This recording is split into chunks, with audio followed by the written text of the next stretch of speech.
what I would call 4 pillars of health. And that would be how toxins impact sleep, how they impact our weight, how they impact energy, and how they impact hormones. And I have a paper here that I'll just read, but then I'll go into a much greater discussion about these things, but let's just get some sort of a foundation. A few major pillars play a significant role in feeling good when it comes to health. Those are the 4 things I mentioned. Today, I'll delve into those 4 pillars and examine how toxins may be at the root of their dysfunction. And again, we're talking about sleep, weight, energy, and hormones. First of all, quality sleep plays a fundamental role in generating whole body health. That's very overlooked these days, by the way. While we sleep, the body undergoes repair, regeneration, and brain functions like information processing and the consolidation of memories. Sleep quality is vital for learning, memory, and ultimately health and longevity, both short and long term, since every bodily function relies on energy. Getting quality sleep, and I want to make a distinction there. Getting sleep does not mean you're getting quality sleep.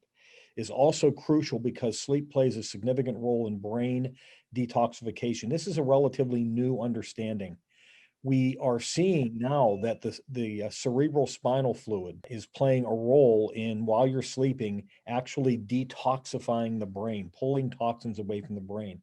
Periods of deep sleep are now being understood to cleanse the brain due to this cerebral spinal fluid release, which is helping to flush out toxic waste. Although many people reach for sleep medication to help them get some rest, such toxins may ironically be at the very root of the problem. When toxins have made their way to the brain, they disrupt the nerve system. This impedes the body's ability to self-regulate and get into deep sleep. Also self-regulate from the fact of understanding that our brain controls and coordinates all function in the body. If there's any lack of coordination in that brain function, that can ultimately show up in dysfunction in other parts of the body. That's chiropractic 101, by the way. Taking sleep medication may relieve the problem in the short run, but long term, it will only add to the toxic load and increase one's inability to rest and function naturally. This is an important thing. Even more, natural sleeping supplements like melatonin may create a dependency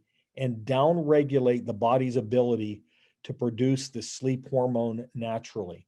And this is what I talked about yesterday. One of my biggest beefs with supplements is similar to my beef with drugs. My example was a guy who takes testosterone, right? Hormone replacement therapy.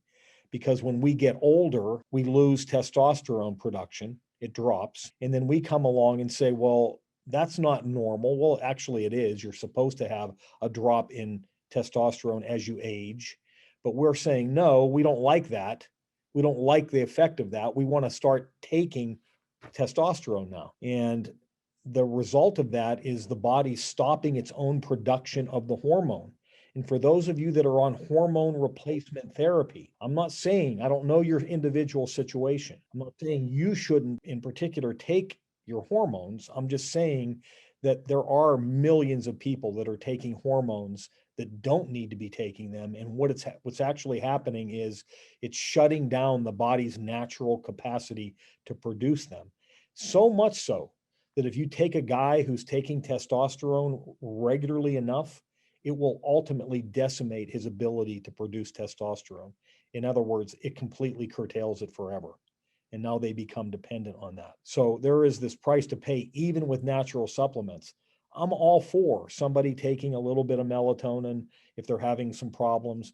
Getting dependent on that, though, is not a good thing. So before reaching for sedative pills and liquids, address the toxic burden. This is my experience, that most of the brain symptoms that we see today are the result of toxins, trapped toxins in the neurons, in the brain cells. And whether it's brain fog, whether it is anxiety, whether it's depression, whether it's sleep issues, these are all brain type problems, and they're most effectively addressed by dealing with toxins, neurotoxins. And I want to talk about sleep quickly because I mentioned that just being asleep is not necessarily optimal, right? We want to get into a deep sleep. And I told the story about my dog, Obi, yesterday, that he's a year old and he's a little miniature Bernedoodle. And he was laying up in bed with me. My wife's gone for a couple of weeks, and So was sleeping with me in the bed. I was actually reading, and then I could sense him twitching. And I looked at him, and his one eye was like half open, and his eye was doing rapid eye movement, right? And he's doing this twitching at the same time. And I was like, man, he's in a deep sleep right now. That's the restorative sleep that we need as human beings. And a lot of us don't get there because we're drinking things like coffee, and we're up late at night, and we're falling asleep with the computer on or the television on, and the lights are on, and it's too warm in the room. And, we have, a lot of stuff going on that's not conducive to getting into a deep quality sleep. Eating right before bed, things like that can be disruptive to our sleep. So what I recommend is what I've read through various research projects, where people are found to be able to get into this REM sleep, this deeper sleep, if they do the same things each night, meaning go to bed around the same time, make sure that your room is dark. Prepare your room for sleep. Don't be haphazard about it, and understand that your sleep, restorative sleep, goes so much into weight loss, into brain function, into, just being healthy. And all of the research backs this up. Keep your room cool. Research shows that about 65 degrees is best for getting into a deep sleep. Probably more important for most people is getting rid of the electronics, at least as much as possible. Getting rid of that blue light, getting rid from your television, like mine is ridiculous. We purposely cover that. And, your cell phone near your head, or falling asleep with it on your chest, or your computer. And, all of the electronics we have in our room, electromagnetic waves definitely can disrupt good quality sleep. So do your best to address that also. It does matter. I've had so many people over the years tell me that when they did that, they did notice an improvement in the quality of their sleep, and how refreshed they felt the next morning. And then I said about not eating close to bed. You're like I used to be, where I would eat at bedtime, and then I would get up, and I always felt groggy. I always felt like I just wasn't ready to get out of bed. I just didn't have pep. And then train myself to get away from that, and, give yourself at least 3 hours where you can let your food digest and let your body acclimate, and then go to sleep. And what a difference. What a difference. Talking about getting up in the morning with some more energy. So that is sleep. Now, toxins and weight management. This is probably one of my favorite subjects, because of the fact that there are millions and millions of women, although there are more men than there used to be, but more and more men, but millions of women who are in weight loss resistance. They cannot lose weight no matter what they do, no matter how little they eat, no matter how much they exercise. They are locked into this stubborn weight, and they cannot get rid of it. And Felicia was that way as a young woman. And I've seen thousands of women like that in my 30 some years. One of the most studied phenomena of a high toxic load is the connection between toxicity and weight gain. They do so by interrupting our ability to metabolize glucose, blood sugar, right, and cholesterol properly. Over time, this leads to what's called insulin resistance, which ultimately leads to diabetes and obesity. Diabetes is skyrocketing in our country in terms of the numbers. Number of diabetics is about 35, type 2 diabetics is about 35 million. The pre-diabetics is 115 million. So look at our adult population. Like, there's hardly anybody as we age who doesn't become pre-diabetic. Another way toxins can lead to weight gain is by interfering with hormonal balance. This is a big thing. Products found across the shelves of our stores, and even in our food supply, including things like polychlorinated biphenyls, or called PCBs, polybrominated biphenyls, PBBs, dioxins, plastics like bisphenol A, BPA, in other words, and then plasticizers, or what we call phthalates, and then pesticides act as hormone disruptors in the body.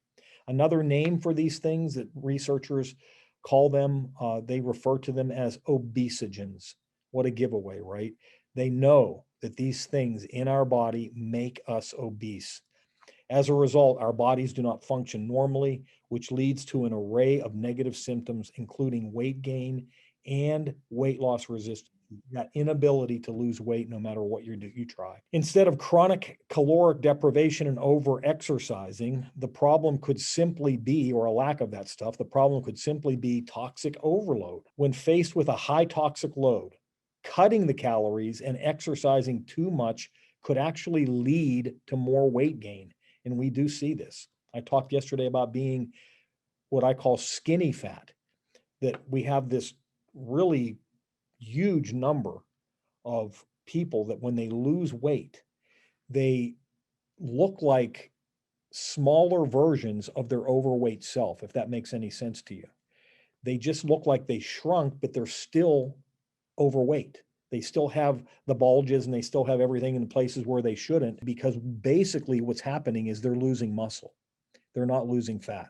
They're losing more muscle than fat. When the body is under high amounts of stress, no diet or exercise plan will solve the toxicity's underlying root cause.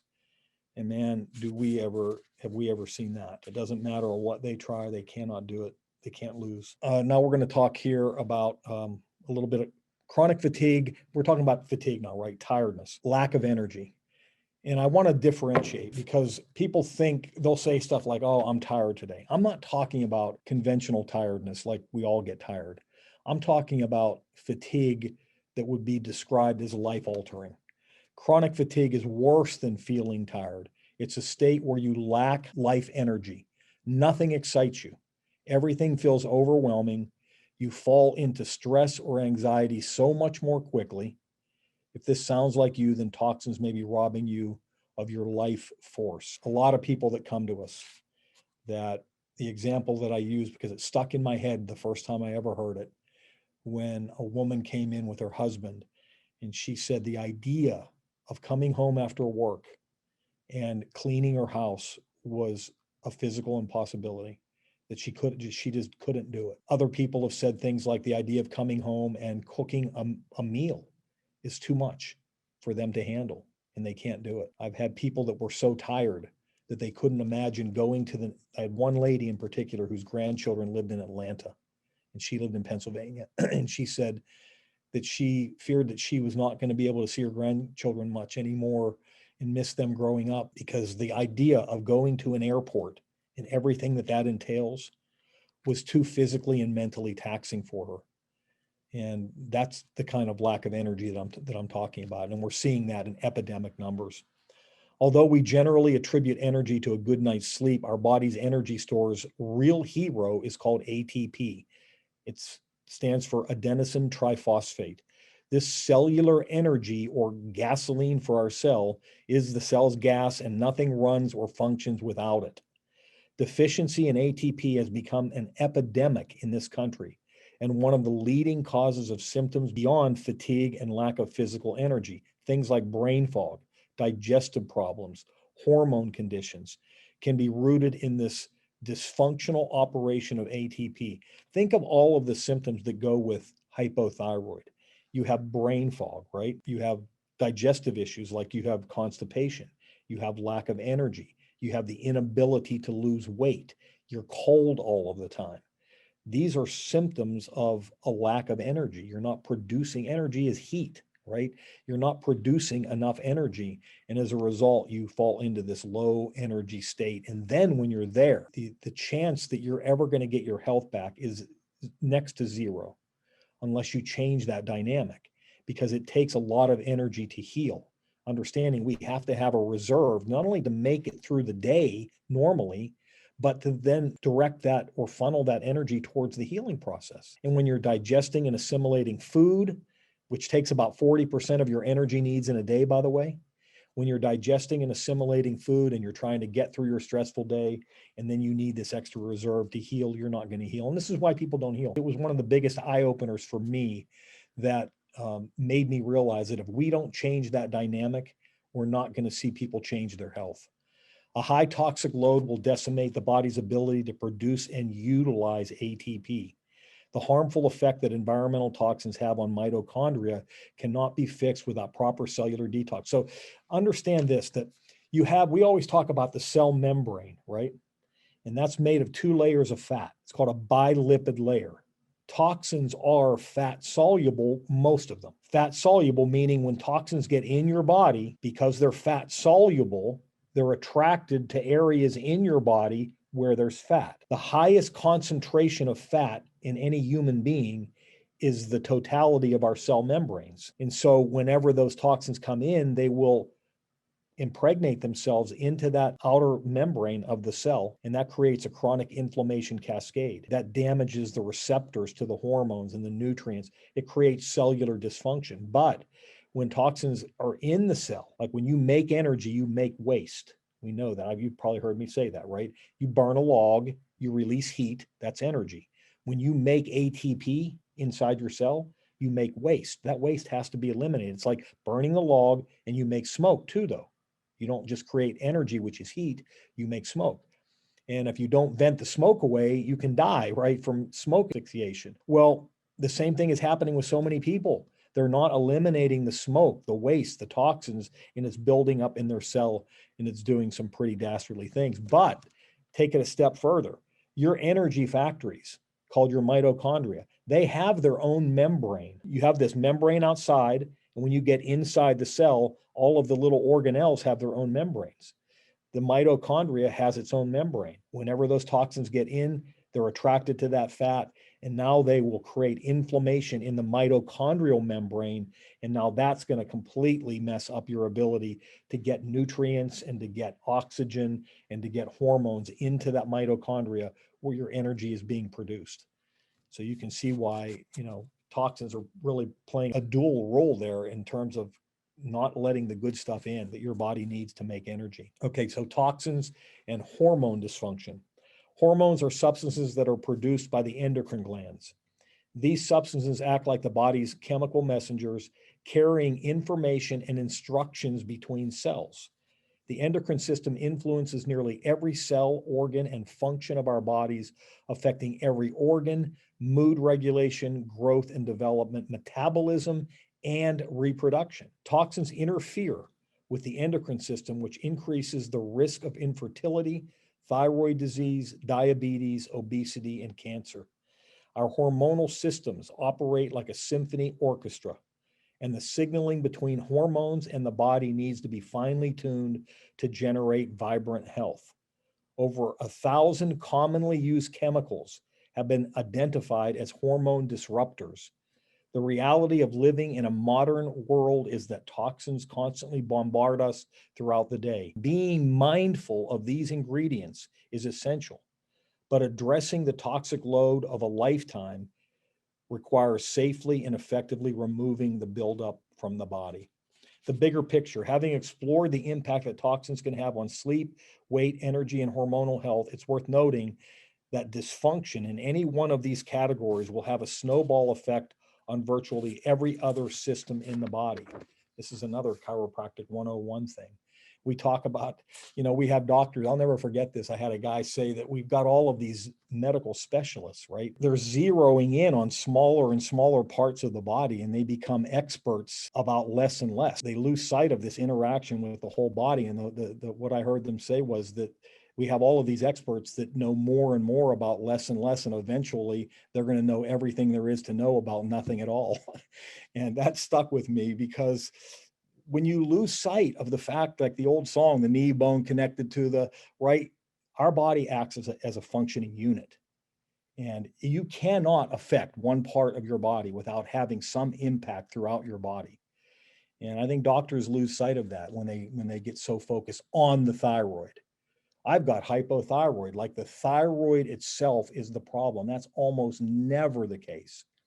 You have to look upstream. The analogy that I've been using a lot lately is if you have a stream that goes past your house, a river, whatever you want to call it, and there's plants in there that you love, and there's fish in there that you love to look at, if they start getting sick, you can treat them. You might give the antibiotics to the fish. You might do whatever to, try to feed the plants. But if the problem is 20 miles upstream with a chemical plant dumping mercury into the stream, all of your efforts are going to be for naught, because you're so focused on the effect from the real problem. The effect is your fish are dying, your plants are dying, your thyroid may be dying. But we know that 97% of thyroid problems are due from an attack from the immune system on the thyroid. That's the real problem. But the doctors are focused on the thyroid, focused on the TSH. And they're forgetting about the fact that you have this disease called an autoimmune disease that you didn't have your whole life. It developed in you. What changed in you? Why did your body start attacking the thyroid? That's the question that has to be answered, asked and answered. But it's not, because we are so focused downstream, where we got to start looking further upstream.